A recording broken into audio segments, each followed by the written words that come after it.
Sebelum ceritanya dimulai, silahkan tulis di kolom komentar dari daerah mana saja teman-teman yang menonton cerita ini.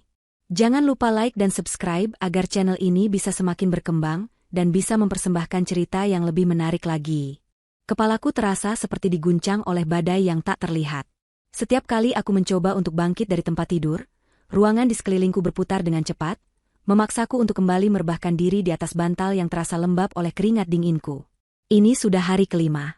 5 hari yang terasa seperti sebulan, di mana tubuhku seolah menyatakan perang terhadap diriku sendiri. Nyeri yang menjalar dari sendi ke sendi, rasa mual yang terus-menerus mencekik tenggorokan, dan demam yang datang dan pergi sesuka hatinya. Aku, Amelia, seorang wanita yang terbiasa memegang kendali atas rapat dewan direksi dan proyek bernilai miliaran, kini tak berdaya bahkan untuk sekadar berjalan ke kamar mandi tanpa berpegangan pada dinding. Di tengah kelemahanku, ada satu sosok yang menjadi penopangku. Anton, suamiku. Ia adalah mercusuar di tengah badai yang melanda tubuhku. Pagi ini, seperti pagi-pagi sebelumnya, ia masuk ke kamar dengan nampan di tangannya. Aroma teh jahe hangat yang ia buat khusus untukku sedikit meredakan rasa mual. Wajahnya selalu dihiasi senyum yang menenangkan, meskipun aku bisa melihat lingkaran hitam samar di bawah matanya, tanda bahwa ia juga kurang tidur karena merawatku. Pagi, sayang. Bagaimana perasaanmu hari ini? Tanyanya lembut, meletakkan nampan di meja samping tempat tidur. Ia membantuku untuk duduk bersandar, merapikan bantal di punggungku dengan gerakan yang penuh perhatian. Aku hanya bisa tersenyum lemah. Sedikit lebih baik, Mas. Terima kasih tehnya. Apapun untukmu, jawabnya, mengusap puncak kepalaku. Minum selagi hangat. Aku juga sudah membuatkan bubur ayam kesukaanmu, tanpa seledri, persis seperti yang kamu mau. Perhatiannya begitu detail, begitu sempurna. Anton selalu tahu apa yang aku butuhkan bahkan sebelum aku mengucapkannya. Dia adalah suami yang menjadi impian setiap wanita. Tampan, sabar, dan penuh kasih. Selama 5 tahun pernikahan kami, ia tidak pernah sekalipun gagal membuatku merasa menjadi wanita paling beruntung di dunia. Ia mendukung karierku sepenuhnya, tidak pernah mengeluh jika aku harus lembur atau melakukan perjalanan bisnis. Ia adalah pelabuhan tempatku berlabuh setelah lelah menghadapi dunia luar yang keras. Namun, entah kenapa, dalam beberapa hari terakhir ini, ada sesuatu yang terasa mengganjal. Sesuatu yang samar, seperti bayangan di sudut mata yang hilang saat kau menoleh untuk melihatnya langsung. Hal itu dimulai dari panggilan-panggilan teleponnya. Ponselnya yang dulu sering tergeletak di mana saja, kini seolah menempel di sakunya. Setiap kali berdering, ia akan segera meraihnya, melihat layar sekilas, lalu berjalan menjauh untuk menjawabnya. Ke balkon, ke halaman belakang, atau ke kamar mandi. Suaranya akan berubah menjadi bisikan pelan yang tidak bisa kutangkap. Saat ia kembali, dan aku bertanya siapa yang menelepon, jawabannya selalu sama. Oh, cuma teman kantor, nanya soal kerjaan. Atau, anak-anak dari klub futsal, atur jadwal main. Jawaban yang masuk akal, tetapi intonasi dan gerak-geriknya terasa dipaksakan. Siang itu, saat ia sedang menyuapiku bubur, ponselnya kembali bergetar di atas meja. Nama yang tertera di layar tidak sempat kubaca, karena ia dengan sigap menyambarnya. Sebentar ya, sayang, ucapnya sambil bangkit dan berjalan cepat keluar kamar. Aku menajamkan telingaku. Dari celah pintu yang tidak tertutup rapat, aku bisa mendengar sepatah dua patah kata. Iya, sabar, aku sedang usahakan, jangan sekarang, kondisi lagi tidak memungkinkan. Suaranya terdengar tegang, tidak seperti nada bicaranya yang biasa. Setelah beberapa menit, ia kembali masuk dengan senyum yang terlihat sedikit kaku. Siapa, Mas? Tanyaku, mencoba terdengar sesantai mungkin. Biasa, anak-anak kantor. Ada masalah sedikit di proyek yang kemarin, mereka panik. Sudah kusuruh tangani dulu, tidak ada yang darurat, jawabnya lancar. Aku hanya mengangguk, namun sisa bubur di mulutku tiba-tiba terasa hambar.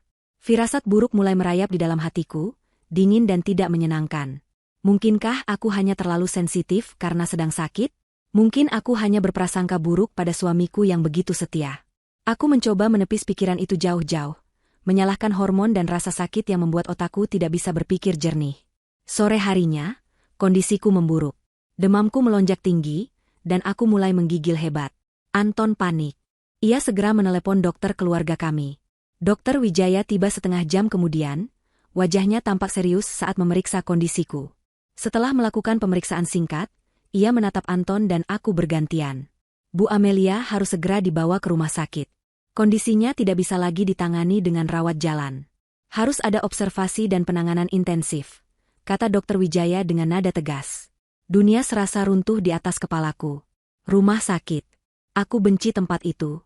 Bau obat, suasana yang dingin, dan jarum infus. Tapi melihat wajah cemas Anton dan tatapan tegas Dr. Wijaya, aku tahu aku tidak punya pilihan lain. Anton segera mengiyakan. Ia tampak begitu khawatir, menggenggam tanganku erat-erat seolah takut kehilanganku. Saya siapkan semuanya, Dok. Rumah sakit mana yang terbaik? Tanyanya sigap. Saat Anton sedang sibuk berkoordinasi dengan Dr. Wijaya dan pihak rumah sakit, mengatur kamar VVIP dan ambulans, ponselnya kembali berdering. Kali ini nadanya berbeda, lebih mendesak. Anton melirik layarnya, dan wajahnya langsung berubah pucat. Ia melirikku sekilas, lalu berjalan ke sudut ruangan yang paling jauh, membelakangiku. Aku bisa melihat punggungnya yang tegang. Percakapan itu berlangsung lebih lama dari biasanya. Meskipun ia berbisik, aku bisa menangkap getaran frustrasi dan kepanikan dalam suaranya. Ketika ia selesai, ia tidak langsung berbalik. Ia berdiri mematung selama beberapa saat, mengusap wajahnya dengan kasar, seolah sedang mengambil sebuah keputusan yang sangat berat. Akhirnya, ia berbalik dan menghampiriku. Wajahnya dipenuhi ekspresi penyesalan yang begitu dalam, begitu meyakinkan, hingga hatiku ikut merasakan sakitnya. Ia berlutut di samping tempat tidurku, meraih kedua tanganku dan menatap mataku lekat-lekat. Sayang, maafkan aku. Maafkan aku sekali. Bisiknya, suaranya parau. Ada apa, Mas? Tanyaku, jantungku mulai berdebar tak menentu. Ia menarik napas panjang. Aku baru dapat telepon. Proyek besar dari kantor pusat yang sudah kita tunggu-tunggu selama ini, tiba-tiba dipercepat. Aku harus berangkat keluar kota malam ini juga untuk presentasi final. Ini menyangkut masa depan karierku, sayang. Proyek ini tidak bisa diwakilkan oleh siapapun. Bos besar menunjukku langsung. Lidahku keluh. Di saat aku akan dilarikan ke rumah sakit, di saat aku paling membutuhkannya, ia harus pergi. Rasanya seperti sebuah lelucon kejam dari takdir. Air mata mulai menggenang di pelupuk mataku, bukan hanya karena sakit fisik, tapi karena rasa kecewa yang menusuk tajam. Melihat air mataku, Anton semakin panik. Aku janji, sayang. Ini hanya 3 hari. 3 hari saja.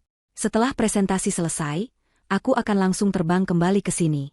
Aku sudah atur semuanya, kamu akan dapat perawat pribadi terbaik di rumah sakit. Aku akan meneleponmu setiap jam. Tolong mengerti, ya? Ini demi masa depan kita juga.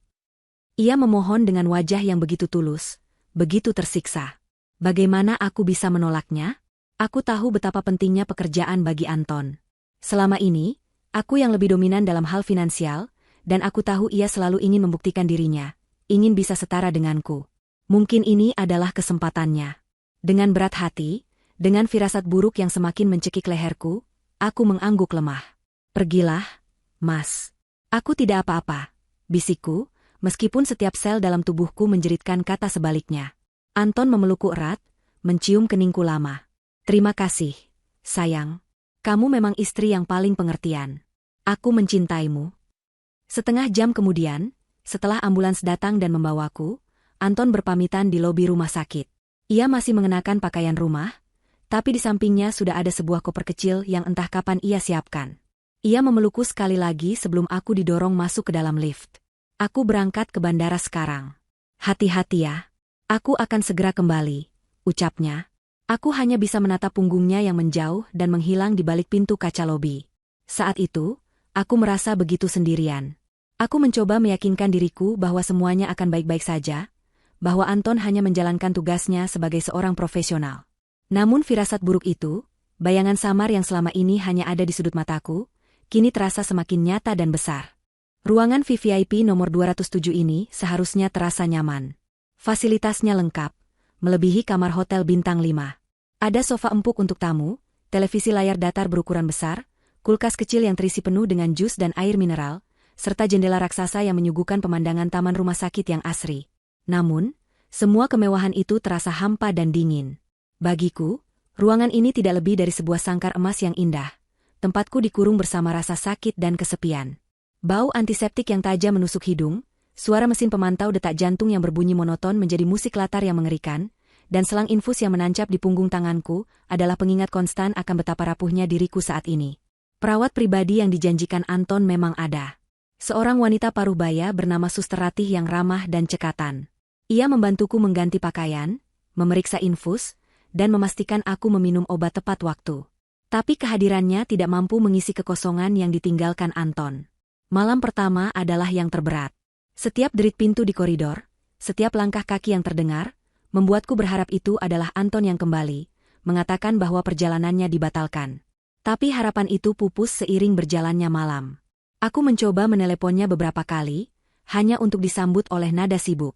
Mungkin dia sedang di dalam pesawat, pikirku mencoba positif.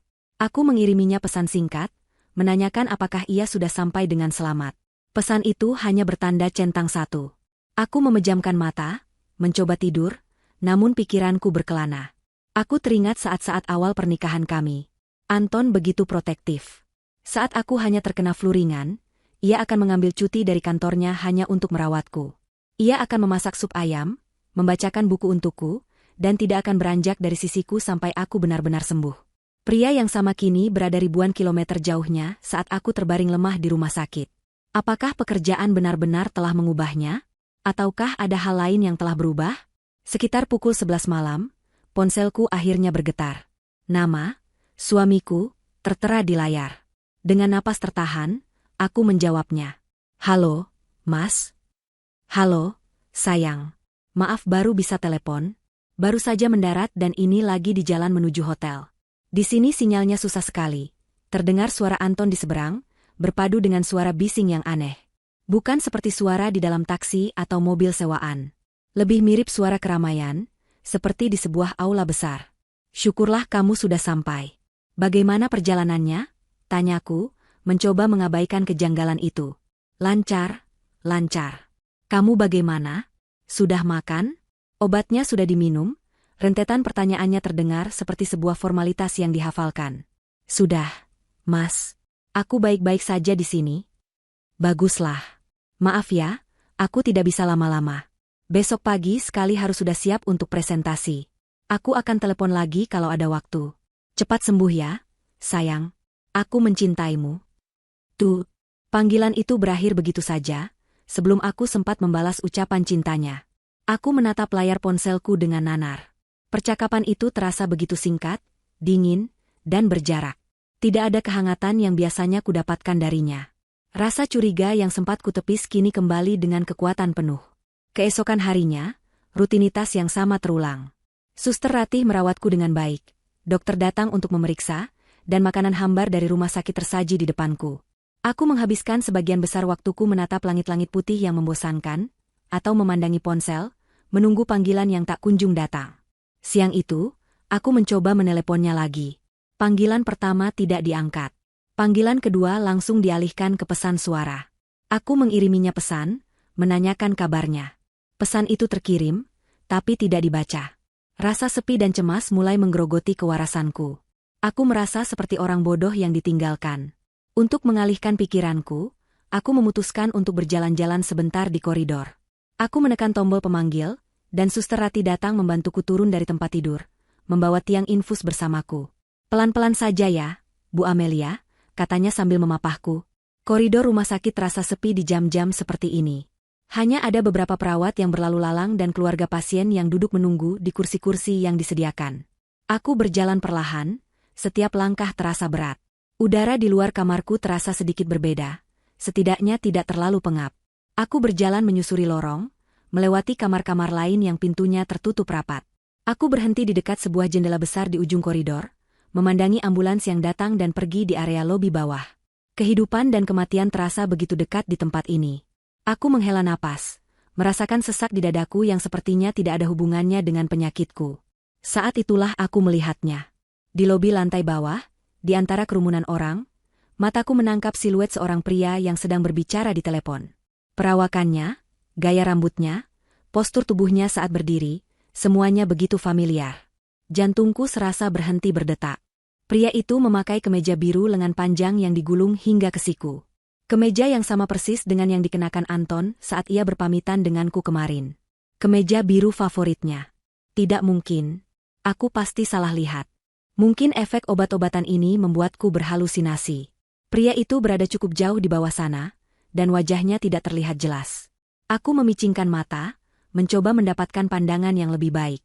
Pria itu kemudian menyelesaikan panggilannya dan berjalan cepat menuju salah satu lift. "Bu, ibu tidak apa-apa?" Wajah ibu pucat sekali. Suara suster Ratih menyadarkanku dari lamunan. Saya tidak apa-apa, Sus. Hanya sedikit pusing.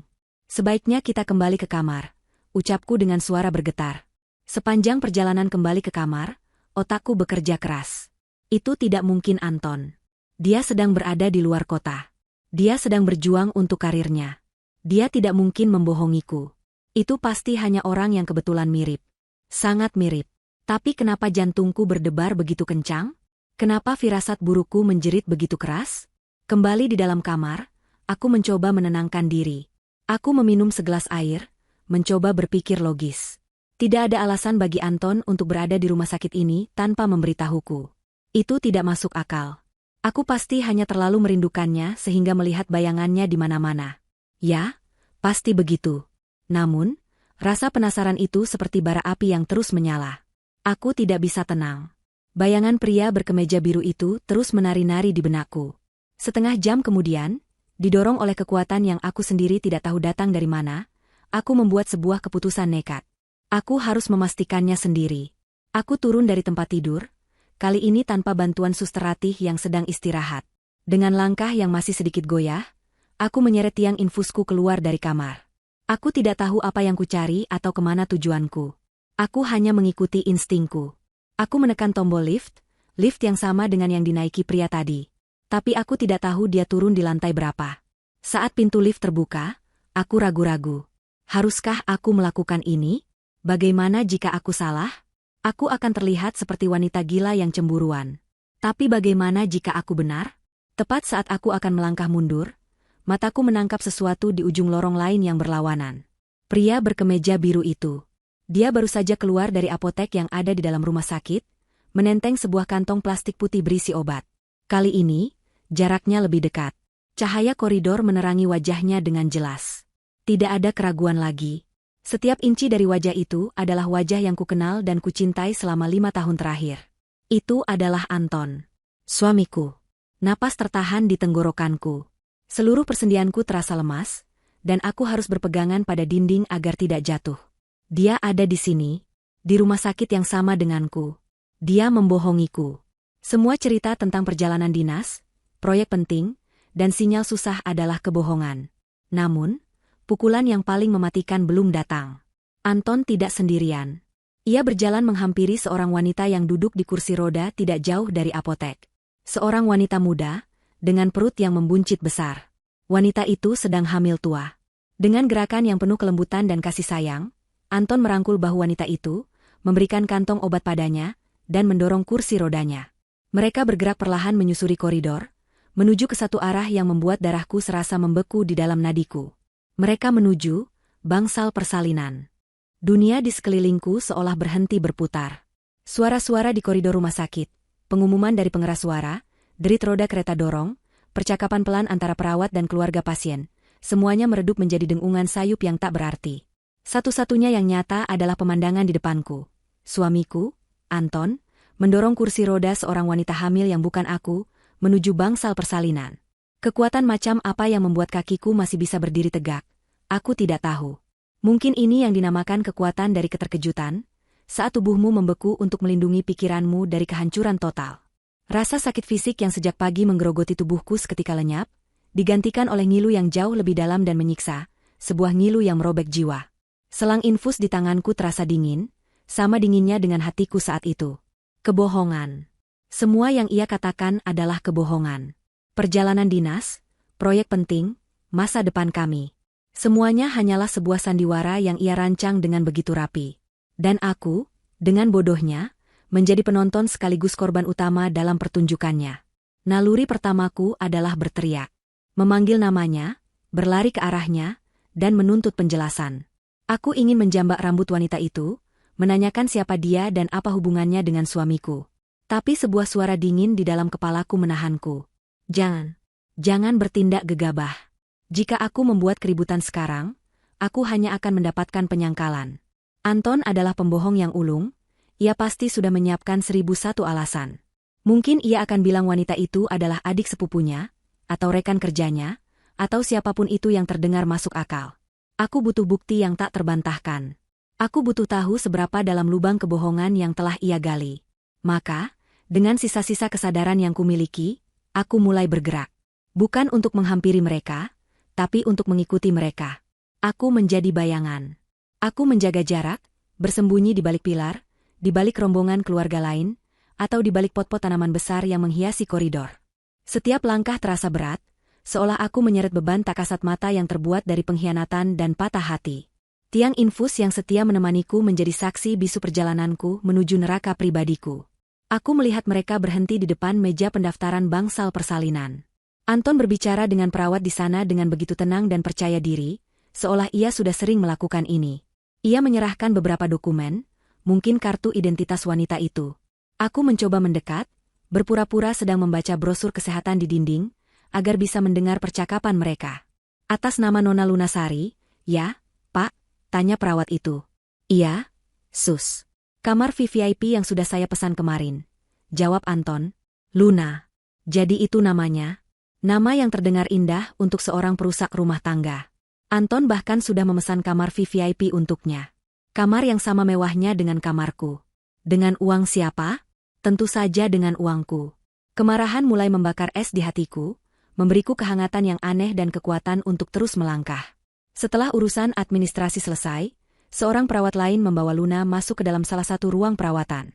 Anton mengikutinya, tapi ia berhenti sejenak di depan pintu. Ia mengeluarkan ponselnya, dan aku melihatnya mengetikkan sesuatu. Beberapa detik kemudian, ponselku bergetar. Sebuah pesan masuk darinya. Sayang, maaf baru balas. Meetingnya alot sekali. Aku mungkin tidak bisa menelepon sampai malam nanti. Jangan lupa makan dan minum obat ya. I miss you. Aku membaca pesan itu berulang kali. Tanganku gemetar menahan amarah. Dia berada di gedung yang sama denganku, hanya berjarak beberapa puluh meter, menemani wanita lain yang akan melahirkan, dan ia masih bisa mengirimiku pesan penuh kebohongan seperti ini. Rasa mual kembali menyerangku, tapi kali ini bukan karena penyakitku. Ini adalah rasa mual karena jijik. Jijik pada pria yang selama ini kupuja, yang tidur di ranjang yang sama denganku, yang membangun mimpi bersamaku. Aku melihat Anton masuk ke dalam ruangan itu, menutup pintu di belakangnya. Aku berdiri mematung di koridor, tidak tahu harus berbuat apa. Haruskah aku mendobrak pintu itu sekarang? Haruskah aku menunggu? Apa yang harus kulakukan? Kepalaku terasa pening, bukan lagi karena demam, tapi karena pergulatan batin yang hebat. Aku memutuskan untuk menunggu. Kesabaran adalah senjataku. Aku mencari kursi tunggu yang agak tersembunyi di ujung lorong. Dari sana aku masih bisa mengawasi pintu kamar tempat Luna dirawat. Waktu berjalan begitu lambat. Setiap menit terasa seperti 1 jam. Aku melihat perawat dan dokter keluar masuk ruangan itu. Aku bisa mendengar sayup-sayup suara rintihan kesakitan Luna dari dalam. Anehnya, aku tidak merasakan simpati sedikitpun. Sekitar 1 jam kemudian, Anton keluar dari ruangan itu. Wajahnya tampak sedikit cemas. Ia kembali berbicara di telepon, kali ini dengan nada yang lebih panik. Aku menajamkan pendengaranku. Iya, MA, sudah di rumah sakit, pembukaannya masih lama sepertinya. Mama sama papa kesini saja sekarang, biar Anton tidak sendirian. Iya, di rumah sakit Medika Sehat, lantai 3, bangsal persalinan Mawar, kamar 305.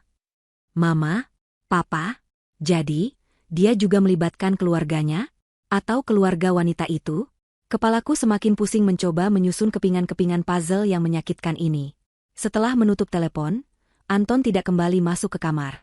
Ia berjalan menuju kafetaria yang terletak tidak jauh dari bangsal persalinan. Ini adalah kesempatanku. Dengan jantung berdebar kencang, aku bangkit dan berjalan perlahan menuju kamar 305. Aku tidak berniat masuk. Aku hanya ingin melihat, memastikan dengan mata kepalaku sendiri. Pintu kamar itu memiliki jendela kaca kecil di bagian atasnya. Dengan sedikit berjinjit, aku mengintip ke dalam. Di atas ranjang, terbaringlah wanita bernama Luna itu. Wajahnya pucat dan basah oleh keringat, ia tampak menahan sakit yang luar biasa. Di sampingnya, seorang perawat sedang memeriksa denyut nadinya. Pemandangan itu seharusnya memilukan, tapi yang kulihat hanyalah wajah dari sebuah pengkhianatan. Perutnya yang besar dan membuncit itu adalah bukti fisik dari perselingkuhan mereka. Sebuah bukti yang sebentar lagi akan lahir ke dunia. Tiba-tiba, pintu di ujung koridor terbuka.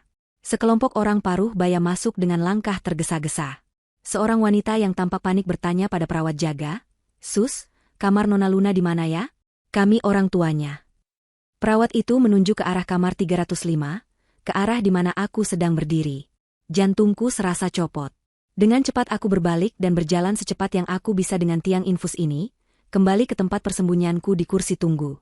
Rombongan keluarga itu, yang kuyakini adalah keluarga Luna, berjalan melewatiku. Mereka tidak memperhatikanku. Fokus mereka sepenuhnya tertuju pada pintu kamar 305. Tak lama kemudian, Anton kembali dari kafetaria, membawa beberapa botol air mineral dan makanan ringan.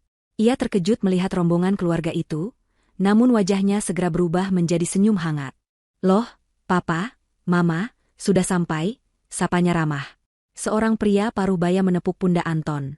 "Bagaimana kami tidak cemas? Ton, kamu ini, harusnya kabari kami dari kemarin-kemarin." "Maaf, Pak. Semuanya terjadi begitu cepat." "Anton tidak mau membuat kalian panik," jawab suamiku dengan nada penuh tanggung jawab. "Jadi benar. Itu adalah keluarga Luna." Dan mereka memanggil suamiku dengan begitu akrab.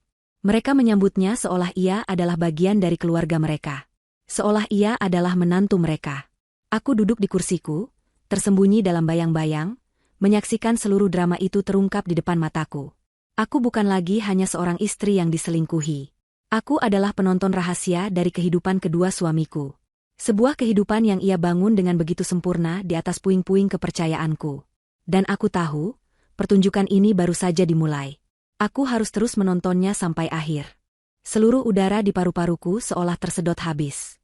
Panggilan, Papa, dan Mama, dari Anton kepada orang tua Luna bergema di telingaku, menghancurkan sisa-sisa harapan terakhir yang mungkin masih kumiliki. Ini bukan sekadar perselingkuhan sesaat. Ini bukan sebuah kesalahan atau kehilafan.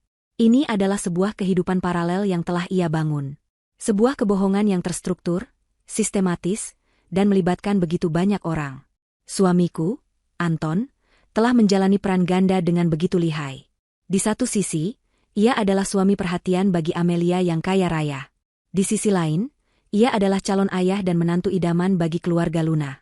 Rasa dingin yang menusuk ini telah hilang, digantikan oleh bara api amarah yang mulai menjalar dari ulu hatiku, membakar setiap sel di tubuhku. Rasa sakit fisikku benar-benar terlupakan. Adrenalin yang dipicu oleh pengkhianatan ini, memberiku kekuatan yang tidak kusangka kumiliki. Aku tidak lagi merasa lemah atau pusing. Pikiranku menjadi jernih dan tajam, setajam belati yang baru diasah. Aku bersembunyi di balik sebuah pilar besar, tidak jauh dari ruang tunggu, dan terus mengamati mereka. Keluarga Luna, yang terdiri dari ayah, ibu, dan seorang wanita muda yang mungkin adiknya, kini duduk bersama Anton. Mereka tampak seperti keluarga yang harmonis, berkumpul untuk menyambut anggota keluarga baru. Wajah mereka dipenuhi kecemasan sekaligus kebahagiaan.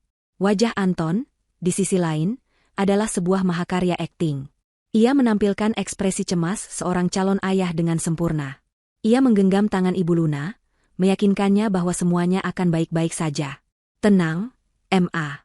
Dokter bilang kondisi Luna dan bayinya stabil. Hanya tinggal menunggu waktu," ucapnya dengan suara yang menenangkan. "Kamu sudah siapkan semuanya, kan, Ton? Biaya rumah sakit ini tidak murah. Apalagi kamar VVIP, tanya ayah Luna dengan nada khawatir. Disinilah puncak dari sandiwaranya. Aku menahan napas, menunggu jawaban apa yang akan keluar dari mulut pembohong itu. Anton tersenyum, senyum yang sama yang selalu ia berikan padaku saat ia ingin meyakinkanku akan sesuatu. Senyum yang kini membuatku muak. "Papa tenang saja.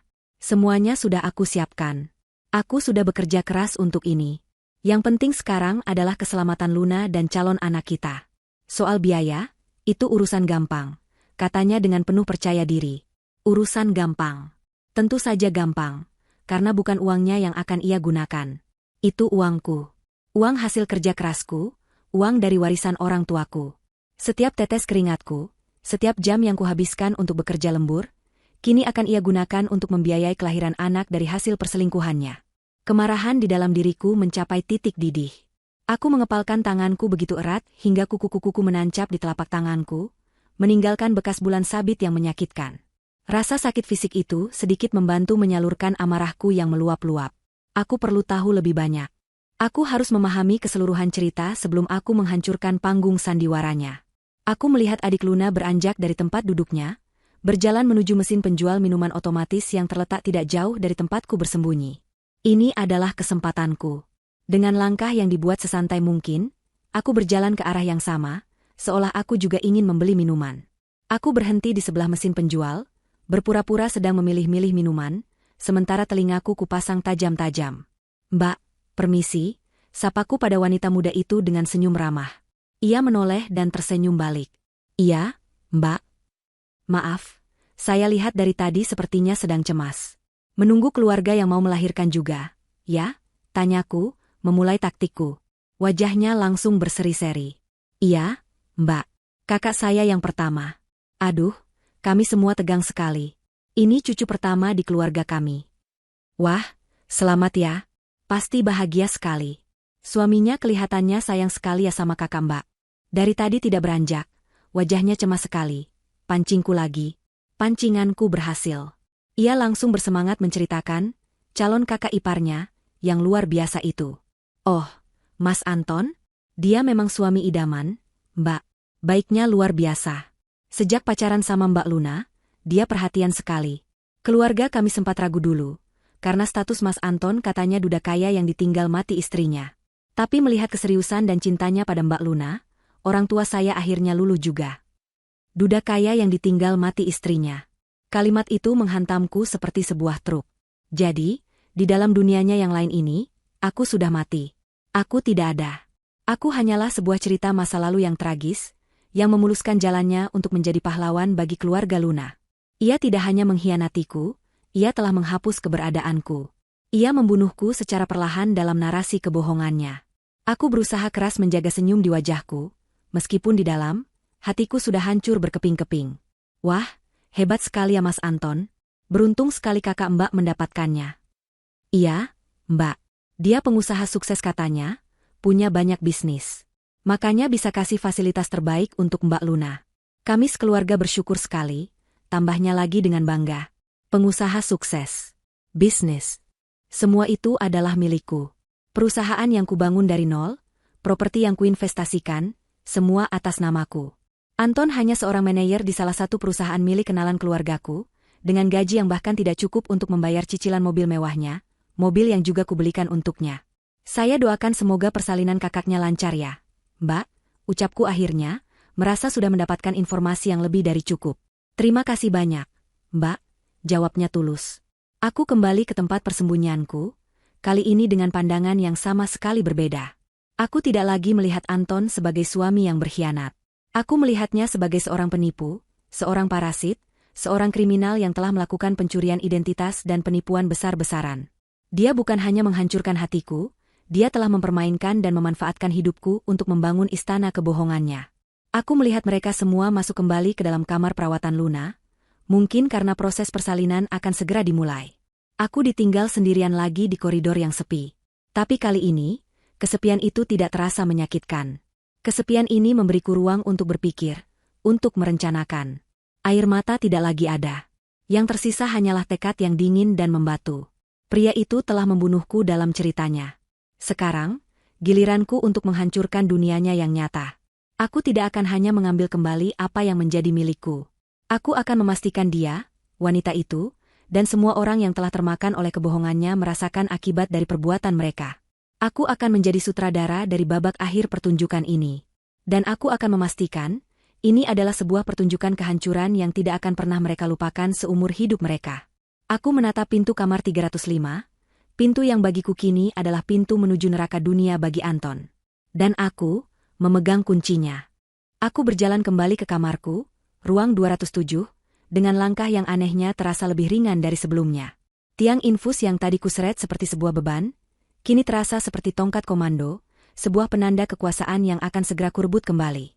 Pikiranku bekerja dengan kecepatan yang luar biasa, menyusun strategi, merangkai rencana, dan memetakan kehancuran bagi Anton.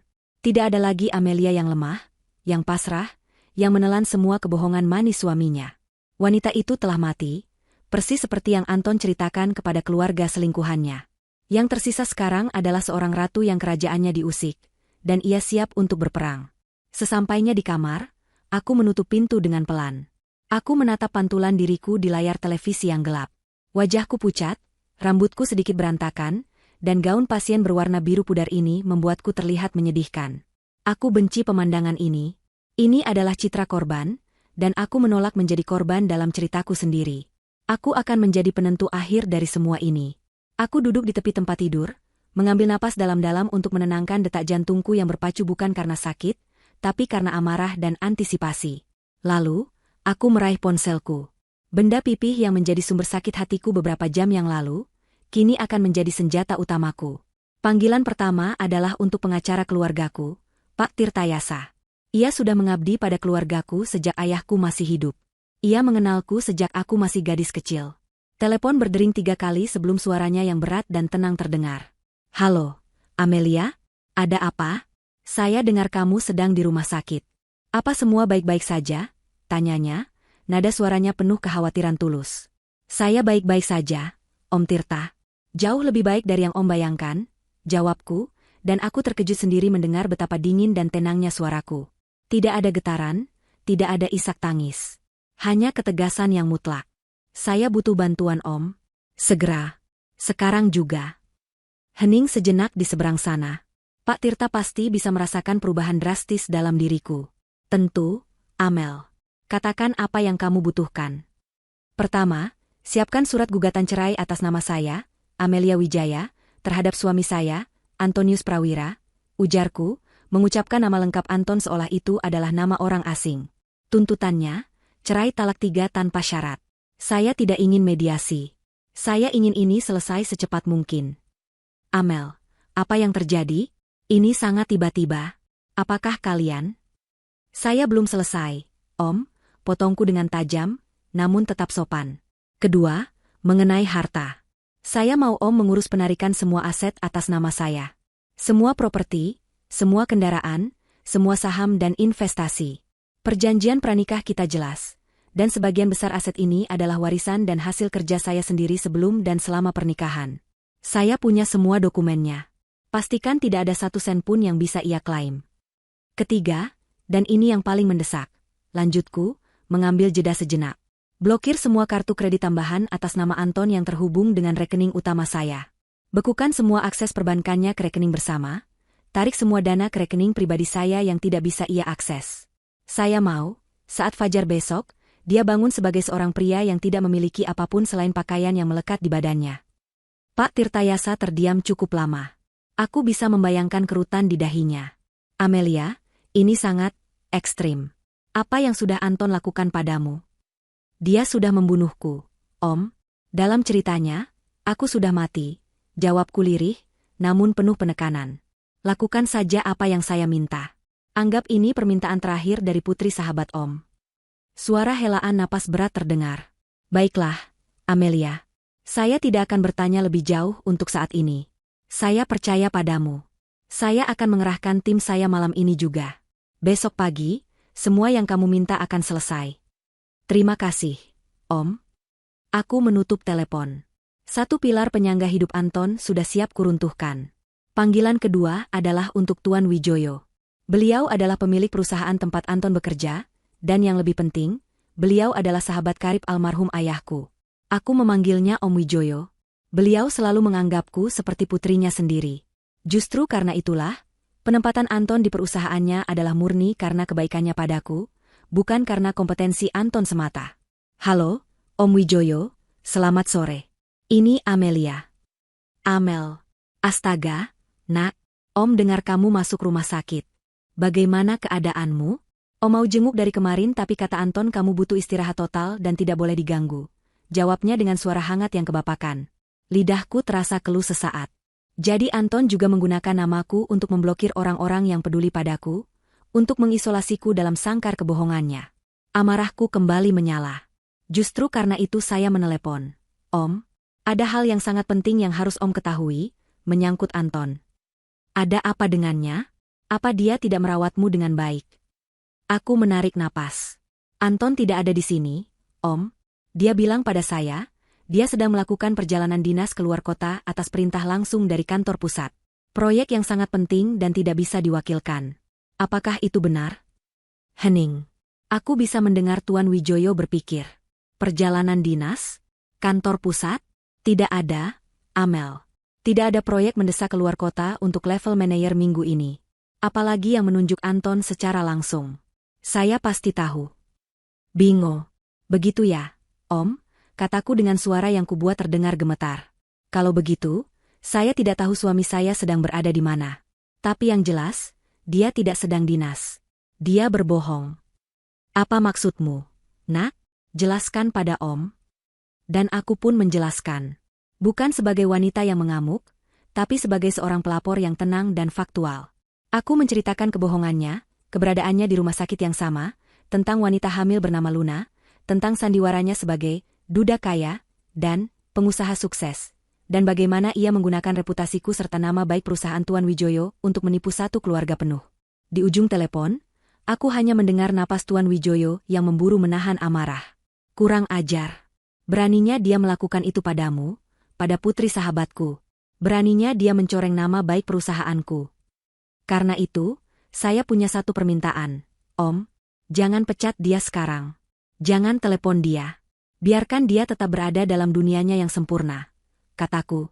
Apa maksudmu, Amel? Orang seperti itu harus segera disingkirkan. Saya ingin Om datang ke sini besok pagi. Saya ingin Om memecatnya, di depan mata saya. Di depan selingkuhannya, dan di depan seluruh keluarganya. Saya ingin mereka semua melihat siapa Anton sebenarnya. Seorang penipu yang tidak punya apa-apa. Keheningan yang panjang kembali menyelimuti. Kemudian, aku mendengar suara Tuan Wijoyo yang dingin dan penuh tekad. Baiklah, Nak, pertunjukan macam apa yang ingin kamu gelar, Om akan ikut bermain. Kirimkan saja waktunya. Om akan datang. Panggilan ketiga, dan yang terakhir untuk malam ini, adalah ke bagian administrasi dan keuangan rumah sakit. Aku berbicara dengan kepala bagian, menjelaskan posisiku sebagai penjamin biaya. Selamat sore. Saya Amelia Wijaya, pasien kamar VVIP 207. Saya ingin melakukan konfirmasi dan pencabutan jaminan. Surat jaminan yang saya tanda tangani hanya berlaku untuk biaya perawatan atas nama saya sendiri. Jelasku dengan nada formal. Jika ada tagihan lain yang muncul, untuk pasien lain, yang mencoba menggunakan nama suami saya, Antonius Prawira, sebagai jaminan yang terhubung dengan saya nyatakan jaminan tersebut tidak sah dan sudah saya cabut per detik ini juga. Tolong dicatat. Petugas itu sedikit kebingungan namun akhirnya mengiyakan. Baik, Ibu Amelia. Akan kami catat dalam sistem kami. Selesai. 3 panggilan telepon. 3 paku yang siap kutancapkan pada peti mati kehidupan mewah Anton. Aku meletakkan ponselku di meja. Tubuhku terasa lelah, tapi bukan karena sakit. Ini adalah lelah yang memuaskan, lelah setelah meletakkan fondasi untuk sebuah pembalasan. Aku merebahkan diri di tempat tidur. Mesin pemantau di sampingku menunjukkan grafik detak jantung yang anehnya sangat stabil dan normal. Suster Ratih masuk tidak lama kemudian untuk memeriksa kondisiku. Luar biasa, Bu Amelia, katanya sambil tersenyum setelah memeriksa tensi dan suhu tubuhku. Semuanya kembali normal. Detak jantung ibu sangat stabil. Demamnya juga sudah turun total. Sepertinya ibu sudah jauh lebih tenang. Ya? Aku menatapnya dan tersenyum. Sebuah senyum tulus yang pertama kali kurasakan sepanjang hari ini. Tapi mungkin, jika Suster Ratih melihat lebih teliti, ada kilat yang berbeda di mataku. Sesuatu yang dingin, keras, dan tak terhentikan. Iya, Sus, jawabku lembut. Saya sudah menemukan obatnya. Malam itu, aku tidur lebih nyenyak dari 5 malam sebelumnya. Tidak ada lagi mimpi buruk tentang penyakit atau firasat tak menentu. Pikiranku dipenuhi oleh skenario yang akan terjadi esok hari. Aku membayangkan ekspresi wajah Anton saat topengnya kubuka paksa. Aku membayangkan wajah keluarga Luna saat mengetahui, menantu idaman, mereka hanyalah seorang parasit miskin. Aku membayangkan semuanya dengan detail yang begitu jelas, dan itu memberiku kedamaian yang aneh. Pembalasan adalah sejenis obat penenang yang paling manjur. Pagi menjelang, aku terbangun oleh sinar matahari yang menyelinap masuk melalui celah gorden. Untuk pertama kalinya dalam seminggu, aku merasa lapar. Aku menyantap sarapan bubur dari rumah sakit dengan lahap. Energi telah kembali ke tubuhku. Kekuatan telah merasuki jiwaku. Hari ini adalah hari perhitungan. Sekitar pukul 9 pagi, saat aku sedang membaca berita di tabletku, ponselku berdering. Nama, Suamiku, tertera di sana. Jantungku berdebar sedikit lebih cepat. Bukan karena gugup, tapi karena bersemangat. Ini dia. Waktunya untuk pertunjukan terakhirku sebagai istri yang bodoh dan naif. Aku mengambil napas dalam-dalam, mempersiapkan diriku untuk memainkan peran terbaik dalam hidupku. Halo, Mas? Jawabku dengan suara yang sengaja kulemahkan, sedikit serak seolah baru bangun tidur. Halo, sayang. Pagi. Maaf baru telepon. Semalam aku ketiduran, kecapean sekali mempersiapkan bahan untuk pagi ini, sapanya dengan nada riang yang dibuat-buat. Nada seorang suami yang merasa berhasil mengelabui istrinya. Tidak apa-apa, Mas. Aku mengerti, jawabku lirih. Bagaimana? Apa semuanya lancar? Sebentar lagi aku mau presentasi. Doakan aku ya, sayang. Ini benar-benar kesempatan besar. Kalau proyek ini berhasil, aku bisa membuktikan pada semua orang kalau aku juga bisa sukses sepertimu, katanya. Sebuah kalimat manipulatif yang dulu mungkin akan membuat hatiku luluh. Sekarang, itu hanya membuatku ingin tertawa. Pasti aku doakan, Mas. Kamu yang terbaik. Balasku, menambahkan sedikit isakan kecil di akhir kalimat. Aku kangen sekali di sini. Sepi. Umpanku berhasil. Nada suaranya langsung melembut, penuh dengan simpati palsu. Sabar ya, sayang. Aku juga kangen sekali sama kamu. Rasanya ingin cepat-cepat selesai dan pulang. Aku janji, setelah presentasi ini, aku akan langsung cari tiket paling pagi untuk kembali padamu, peluk kamu rat-rat. Aku hampir saja mendengus jijik. Memelukku? Setelah memeluk selingkuhannya sepanjang malam? Pria ini benar-benar tidak punya urat malu. Mas, panggilku dengan nada manja. Iya, sayang. Aku dengar dari suster, semalam di bangsal mawar, di lantai 3, ada yang baru melahirkan. Katanya bayinya laki-laki, lucu dan sehat sekali. Kataku, sengaja menusuknya dengan informasi yang spesifik. Tiba-tiba aku jadi ingin kita cepat-cepat punya anak sendiri. Mas, rumah kita pasti jadi lebih ramai. Hening. Selama beberapa detik, aku tidak mendengar apapun selain suara napasnya yang tertahan. Dia pasti terkejut. Bagaimana aku bisa tahu tentang bangsal mawar? Lantai 3? Itu adalah sebuah tembakan peringatan yang tidak ia sadari. Oh, iya, kah? Jawabnya akhirnya, suaranya sedikit gugup. Iya, sayang. Nanti kita program lagi ya kalau kamu sudah sembuh total. Sudah dulu ya, aku dipanggil nih. Harus siap-siap. Nanti aku telepon lagi. I love you. Dia menutup telepon dengan tergesa-gesa, bahkan sebelum aku sempat menjawab.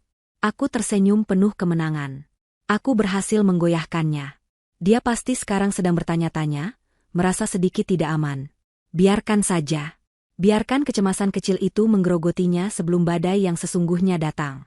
Setelah itu, aku mulai bersiap. Aku tidak mau menghadapi mereka dengan gaun pasien ini. Aku menelepon salah satu asisten pribadiku di kantor, orang kepercayaanku. Maya, tolong ke apartemen sekarang. Bawakan saya pakaian. Bukan pakaian kerja. Pilihkan gaun sutra panjang berwarna merah marun yang ada di lemari paling depan. Bawa juga tas tangan dan sepatu hak tinggi yang serasi. Dan tolong, jangan lupa set alat rias saya. Antarkan ke rumah sakit Medika Sehat, kamar 207. Cepat.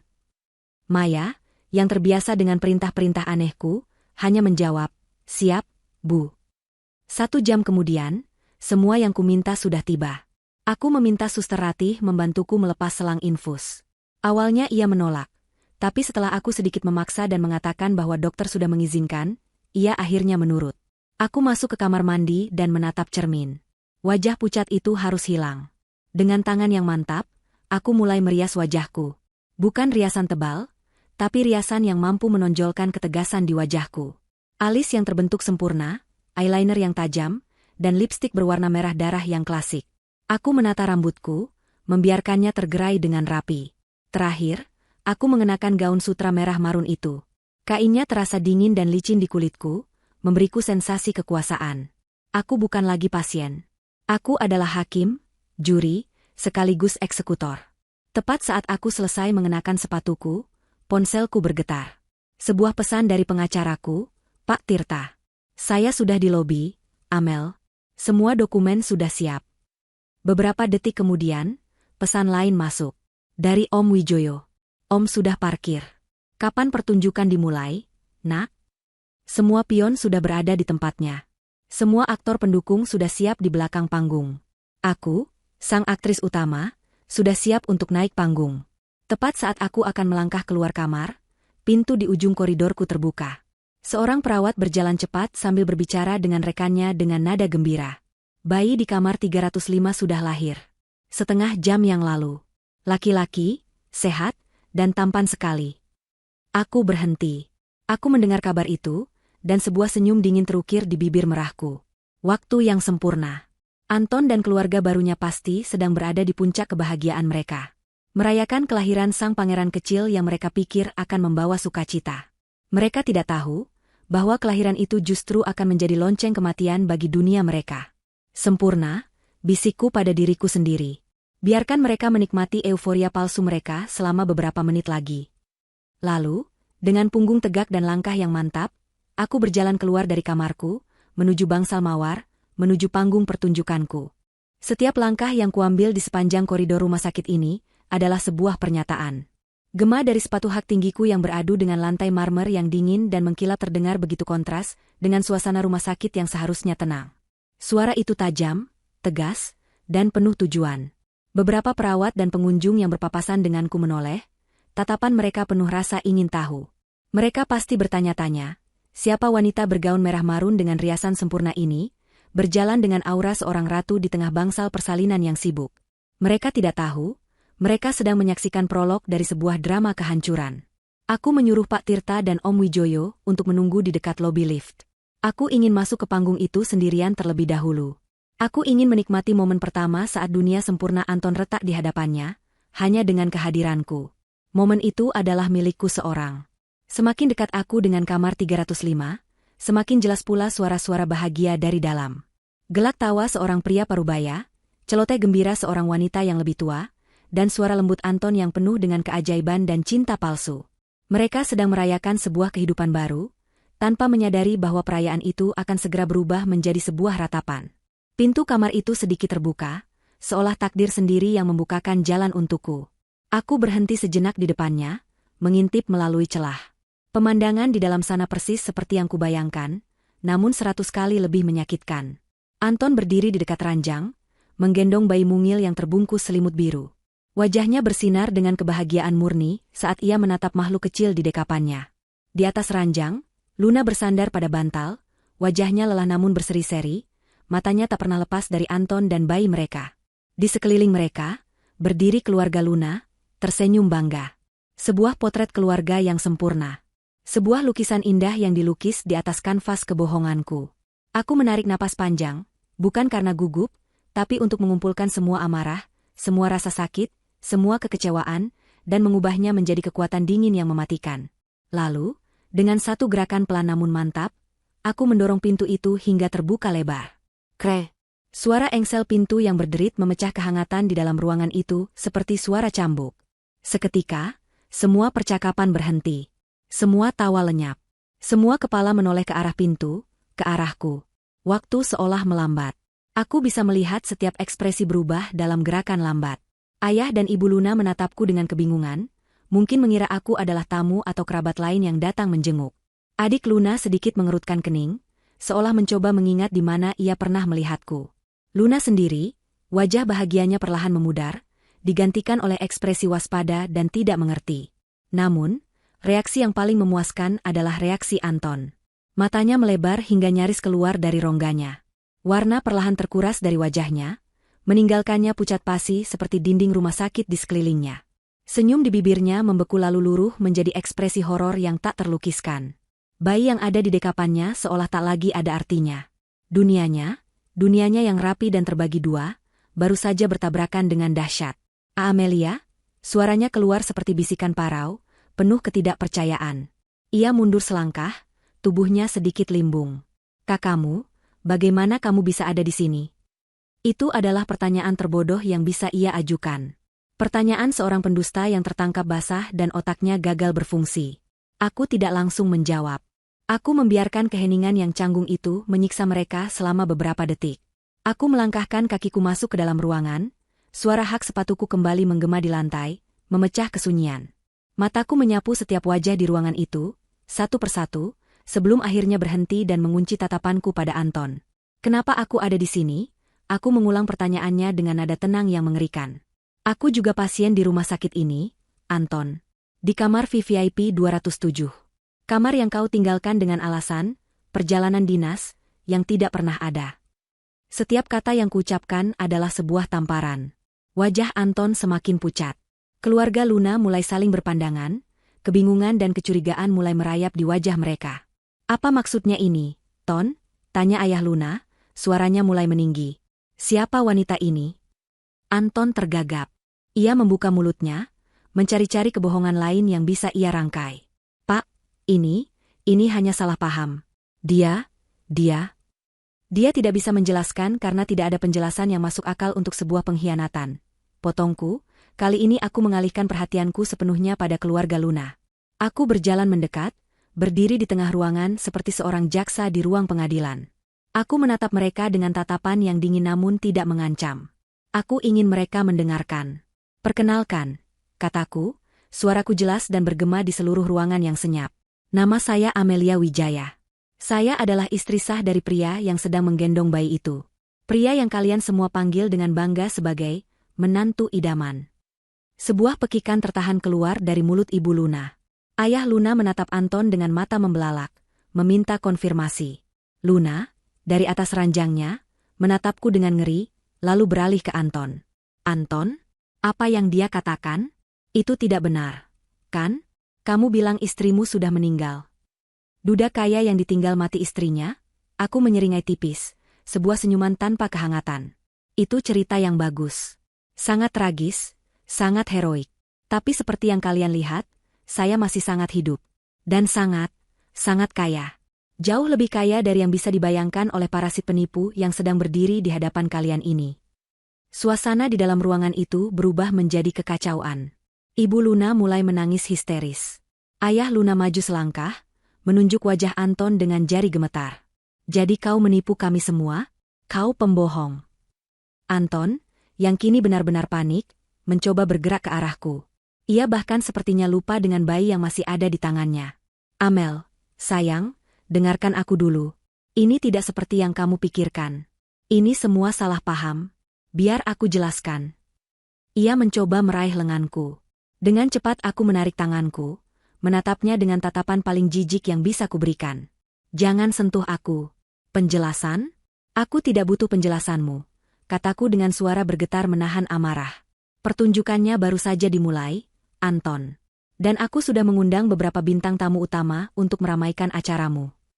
Tepat saat aku menyelesaikan kalimatku, sesuai dengan isyarat yang tak terucapkan, pintu kamar kembali terbuka. Di sana, berdiri pengacaraku, Pak Tirtayasa, dengan setelan jas mahalnya dan wajah serius, memegang sebuah map coklat tebal. Di sampingnya, berdiri Om Wijoyo, bos besar Anton, dengan wajah merah pada menahan amarah dan tatapan mata yang seolah bisa membunuh. Anton membeku di tempatnya. Jika tadi wajahnya pucat, kini wajahnya berubah menjadi kelabu seperti mayat. Dia melihat pengacaraku, lalu melihat bosnya. Dia akhirnya mengerti. Ini bukan sekadar konfrontasi rumah tangga. Ini adalah eksekusi. Kehadiran Pak Tirtayasa dan Om Wijoyo di ambang pintu mengubah dinamika ruangan itu secara total. Jika sebelumnya hanya ada drama keluarga yang kacau, kini suasana berubah menjadi sidang pengadilan yang formal dan tanpa ampun. Keluarga Luna yang tadinya berteriak-teriak, kini terdiam, terintimidasi oleh aura kekuasaan yang dibawa oleh kedua pria parubaya itu.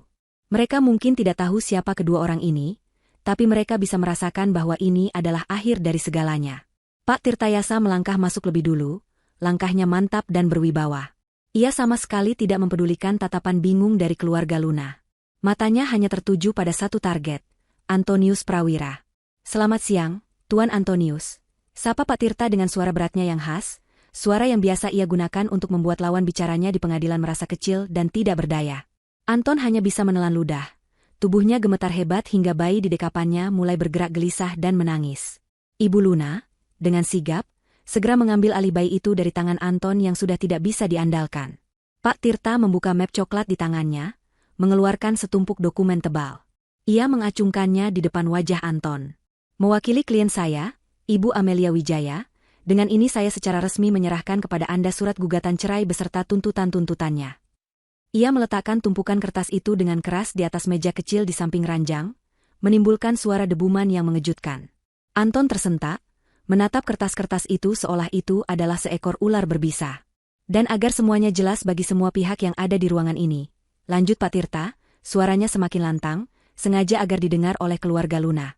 Sesuai dengan instruksi klien saya dan berdasarkan perjanjian pranikah yang telah Anda tanda tangani dengan Sadar 5 tahun yang lalu, per detik ini, seluruh aset yang Anda nikmati selama masa pernikahan telah ditarik kembali ke pemilikannya secara penuh oleh Ibu Amelia. Pak Tirta mulai merincinya satu persatu. Setiap kalimatnya adalah paku yang menancap di peti mati Anton. Kartu kredit tambahan platinum yang Anda gunakan untuk memesan kamar VIP ini, dan mungkin untuk hal lainnya, kini hanyalah sepotong plastik tak berguna. Sudah diblokir. Akses Anda ke seluruh rekening perbankan yang terhubung dengan Ibu Amelia telah dicabut. Saldo Anda sekarang adalah 0 besar. Apartemen mewah tempat Anda pulang setiap malam, sesungguhnya adalah milik Ibu Amelia.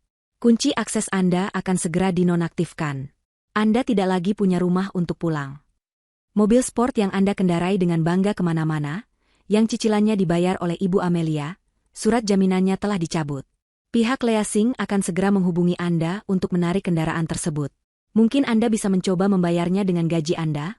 Oh, tunggu sebentar. Pak Tirta berhenti sejenak, melirik ke arah Om Wijoyo dengan penuh arti. Pukulan telak kedua sudah disiapkan. Sebelum Anton sempat bereaksi, sebelum ia bisa memohon atau menangis, Om Wijoyo melangkah maju. Wajahnya yang biasanya ramah kini mengeras seperti batu pualam. Ia menatap Anton, bukan sebagai bos kepada bawahan, tapi sebagai seorang pria tua yang dikecewakan begitu dalam. Anton, suara Om Wijoyo terdengar rendah, namun penuh dengan getaran amarah yang tertahan. Saya mempercayaimu. Saya menerimamu di perusahaan saya karena saya menghormati almarhum ayah Amelia. Saya pikir kamu adalah pria baik-baik yang akan menjaga putrinya. Om Wijoyo menggelengkan kepalanya pelan, penuh rasa jijik. Ternyata saya memasukkan ular berbisa ke dalam rumah saya sendiri. Kamu tidak hanya mengkhianati istrimu, kamu telah berani menggunakan nama perusahaan saya untuk mendukung sandiwara penipuanmu sebagai pengusaha sukses. Kamu mempermalukan saya. Kamu mempermalukan kenangan sahabat saya. Om Wijoyo menatap lurus ke mata Anton yang kini sudah basah oleh air mata. Jangan repot-repot datang ke kantor besok, atau lusa, atau selamanya. Anggap dirimu sudah dipecat. Surat pemecatan resmi dengan alasan, pelanggaran etika berat dan tindakan penipuan, akan segera dikirimkan. Cari saja pekerjaan lain dengan catatan buruk seperti itu. Selamat mencoba. Selesai. Hancur. Dalam waktu kurang dari 5 menit, Anton kehilangan istrinya, hartanya, rumahnya, mobilnya, dan pekerjaannya. Ia kehilangan seluruh fondasi hidupnya yang ia bangun di atas kebohongan. Beban dari semua kehancuran itu akhirnya terlalu berat untuk ia tanggung. Kakinya lemas. Ia jatuh berlutut di lantai yang dingin, terisak seperti anak kecil. Amel, maafkan aku mohon, jangan lakukan ini padaku. Aku hilaf, Amel, aku mohon, ratapnya, mencoba merangkak untuk memegang ujung gaunku. Aku mundur selangkah, tidak sudi kain mahalku disentuh oleh tangannya yang kotor. Tatapanku dingin tanpa sedikitpun rasa iba. Di sisi lain ruangan, kekacauan kembali meledak. Ayah Luna, yang kini menyadari bahwa ia telah menyerahkan putrinya kepada seorang penipu pengangguran, murka. Jadi semua ini bohong? Kemewahan ini, janji-janjimu, semuanya bohong? Teriaknya sambil menunjuk-nunjuk wajah Anton yang tertunduk di lantai. Kau tidak punya apa-apa. Kau menipu putriku. Kau mempermalukan keluarga kami. Ibunya menangis semakin menjadi-jadi. Ya Tuhan, Luna, bagaimana nasibmu dan anakmu nanti? Kita ditipu habis-habisan. Luna sendiri, yang sejak tadi hanya diam membeku di ranjangnya, akhirnya angkat bicara. Suaranya bergetar, bukan karena sedih, tapi karena amarah dan rasa malu yang luar biasa. Jadi, aku ini apa bagimu, Anton? Hanya selingkuhan dari seorang pria miskin yang hidup dari harta istrinya? Kamu menjijikkan. Anton kini menjadi pusat dari badai amarah dari 3 penjuru. Dariku, dari bosnya, dan dari keluarga selingkuhannya. Ia hanya bisa menangis di lantai, sebuah pemandangan yang menyedihkan sekaligus sangat memuaskan. Aku berdiri tegak di tengah semua kekacauan itu, merasa tenang dan berkuasa. Aku telah meruntuhkan dunianya, persis seperti yang telah kurencanakan. Namun, aku tahu pertunjukan ini belum selesai. Masih ada satu babak final. Satu pukulan terakhir untuk memastikan mereka semua terpuruk di dasar yang paling dalam. Tepat saat itu, Seolah dipanggil oleh takdir, pintu kamar kembali terbuka untuk ketiga kalinya. Seorang pria berjas rapi, kepala bagian administrasi rumah sakit, masuk dengan wajah serius. Di belakangnya, berdiri dua orang satpam berbadan tegap dengan seragam mereka. Pria itu memegang selembar kertas panjang di tangannya, sebuah tagihan. Ia mengedarkan pandangannya ke seluruh ruangan yang kacau itu, sebelum akhirnya matanya tertuju pada satu-satunya pria yang berlutut di lantai. "Permisi," katanya dengan suara yang tegas dan profesional. "Atas nama Tuan Antonius Prawira, ada tagihan biaya persalinan dan perawatan kamar VVIP atas nama Nona Lunasari sebesar 97 juta rupiah yang harus segera Anda lunasi." Keheningan yang mencekam pasca pemecatan Anton pecah oleh suara tenang namun tanpa ampun dari kepala administrasi rumah sakit. 97 juta rupiah. Angka itu menggantung di udara, terasa lebih berat dan lebih mematikan daripada semua kata-kata yang telah diucapkan sebelumnya. Itu adalah angka yang nyata, sebuah tagihan yang menuntut untuk dibayar, sebuah dinding beton yang tiba-tiba tumbuh di hadapan Anton dan keluarga barunya, menghalangi jalan keluar mereka. Semua mata kini tertuju pada Anton yang masih berlutut di lantai. Jika sebelumnya ia menangis karena kehilangan segalanya di masa depan, kini ia dihadapkan pada neraka yang nyata di saat ini juga. Wajahnya yang sudah kelabu kini berubah menjadi hijau karena panik. Ia menatap lembaran tagihan itu, lalu menatap wajah dingin pria dari administrasi, lalu beralih menatapku dengan tatapan paling memohon yang pernah kulihat. "Amel, tolong," bisiknya, suaranya serak dan putus asa. "Tolong aku kali ini saja, Amel. Bayar dulu tagihan ini. Aku janji, aku akan ganti semuanya. Aku akan kerja serabutan, aku akan lakukan apa saja untuk membayarmu kembali. Aku mohon, jangan biarkan kami dipermalukan seperti ini." Permohonan itu begitu menyedihkan, begitu egois. Bahkan di titik terendahnya, yang ia pikirkan hanyalah rasa malunya sendiri, bukan kesalahannya, bukan rasa sakit yang telah ia sebabkan. Mendengar permohonannya, aku justru tertawa. Sebuah tawa kecil yang kering dan tanpa humor. Suara tawa itu membuat semua orang di ruangan itu menatapku. "Membayar?" Aku mengulang katanya. "Setelah kau membohongiku, menguras hartaku, dan menganggapku sudah mati? Anggap saja ini pelajaran pertamamu tentang kehidupan nyata, Anton. Pelajaran tentang bagaimana rasanya tidak memiliki apa-apa dan tidak bisa berbuat apa-apa. Aku sudah membayar semua tagihanku sendiri di kamar 207. Urusanmu di sini, bukan lagi urusanku. Selamat menikmati." Aku dengan sengaja membalikkan badanku, memberinya punggungku sebagai jawaban akhir. Sebuah penolakan mutlak. Melihat tidak ada lagi harapan dariku, keluarga Luna sontak menjadi panik. Ayah Luna, yang amarahnya kini bercampur dengan ketakutan akan tagihan raksasa itu, mencengkeram kerah kemeja Anton dan menariknya berdiri dengan kasar. "Anak sialan. Jadi bagaimana sekarang?" bentaknya, wajahnya hanya berjarak beberapa senti dari wajah Anton. "Kau yang membawa putriku ke sini. Kau yang menjanjikan semua kemewahan ini. Kau yang harus bertanggung jawab. Jangan harap kami yang akan membayarnya." Saya tidak punya uang, Om," isak Anton. "Semuanya sudah diblokir. Saya tidak punya apa-apa lagi." "Aku tidak peduli," raung ayah Luna.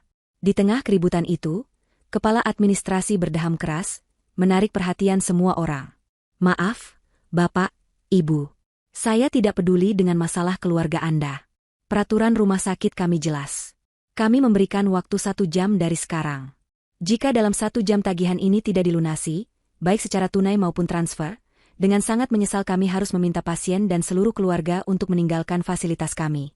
Kamar VVIP ini sudah ada dalam daftar tunggu pasien berikutnya." Pernyataannya adalah vonis mati.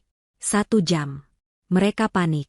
Ayah Luna melepaskan cengkeramannya pada Anton dan mulai sibuk menelepon, mungkin mencoba mencari pinjaman dari kerabat. Ibunya juga melakukan hal yang sama. Anton, dengan tangan gemetar, juga mencoba menelepon beberapa temannya, namun panggilannya ditolak satu persatu. Siapa yang mau meminjamkan uang pada seorang pengangguran yang baru saja dipecat dengan cara yang memalukan? Aku, Om Wijoyo, dan Pak Tirta hanya berdiri di sudut ruangan, menjadi penonton bisu dari drama tragis yang mereka ciptakan sendiri.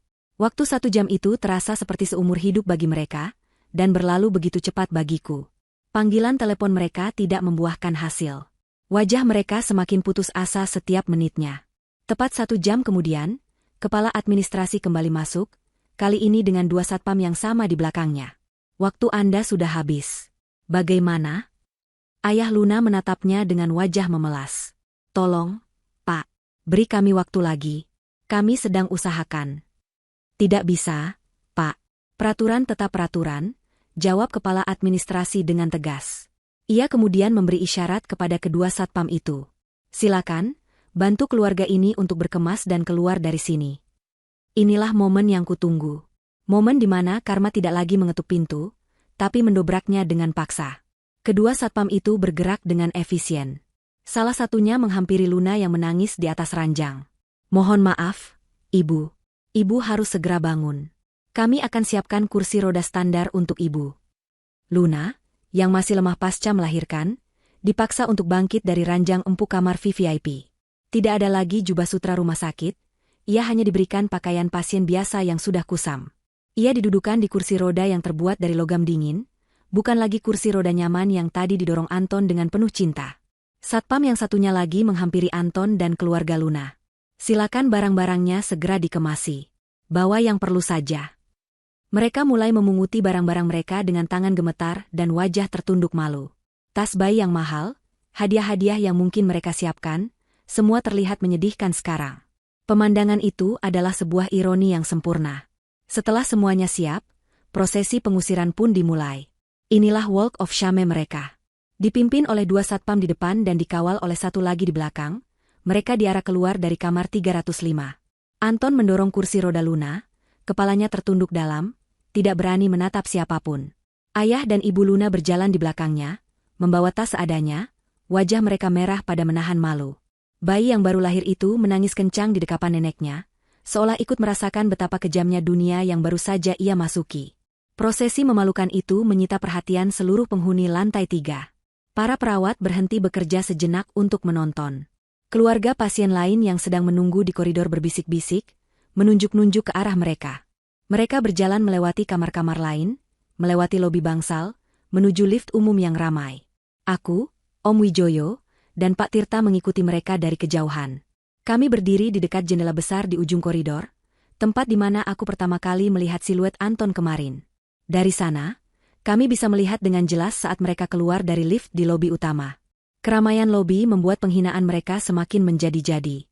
Semua mata tertuju pada rombongan aneh itu. Seorang pasien yang baru melahirkan di kursi roda standar, didorong oleh pria berpenampilan kacau, diikuti oleh keluarga yang tanpa putus asa, dan dikawal oleh 3 orang satpam. Mereka adalah tontonan gratis yang tragis. Aku melihat mereka didorong keluar melalui pintu kaca otomatis lobi, ke teras rumah sakit yang panas oleh sengatan matahari sore. Pintu kaca itu tertutup di belakang mereka, memisahkan mereka dari dunia yang nyaman dan beradab. Mereka kini terdampar di luar, tanpa tujuan, tanpa uang, dan tanpa harga diri. Aku melihat ayah Luna kembali berteriak pada Anton, menyalahkannya atas semua ini. Aku terus menatap pemandangan itu. Tidak ada senyum kemenangan di wajahku. Tidak ada sorak-sorai di dalam hatiku. Yang ada hanyalah sebuah kehampaan yang tenang. Badai amarah di dalam diriku telah reda, menyisakan langit yang bersih dan jernih. Aku telah meruntuhkan dunia mereka, dan kini, aku siap untuk membangun kembali duniaku sendiri. Aku kembali ke kamarku, ruang 207, sendirian. Om Wijoyo dan Pak Tirta sudah pamit beberapa saat yang lalu, setelah memastikan aku baik-baik saja. Mereka menatapku dengan campuran antara kekaguman dan rasa iba. Namun aku meyakinkan mereka bahwa aku tidak butuh rasa iba dari siapapun. Aku hanya butuh istirahat. Suasana kamarku yang mewah dan sunyi terasa begitu kontras dengan kekacauan yang baru saja kusaksikan. Aku berjalan ke arah jendela, menatap taman rumah sakit yang mulai remang-remang disinari lampu. Pemandangan rombongan Anton yang diusir paksa masih terbayang jelas di benakku. Aku tidak merasakan penyesalan. Aku juga tidak merasakan kebahagiaan yang meluap-luap. Yang kurasakan adalah sebuah kelegaan yang luar biasa, seolah sebuah tumor ganas yang selama ini menggerogoti jiwaku akhirnya berhasil diangkat sampai ke akarnya. Penyakit di tubuhku yang selama seminggu ini menyiksaku, kini terasa seperti kenangan yang jauh.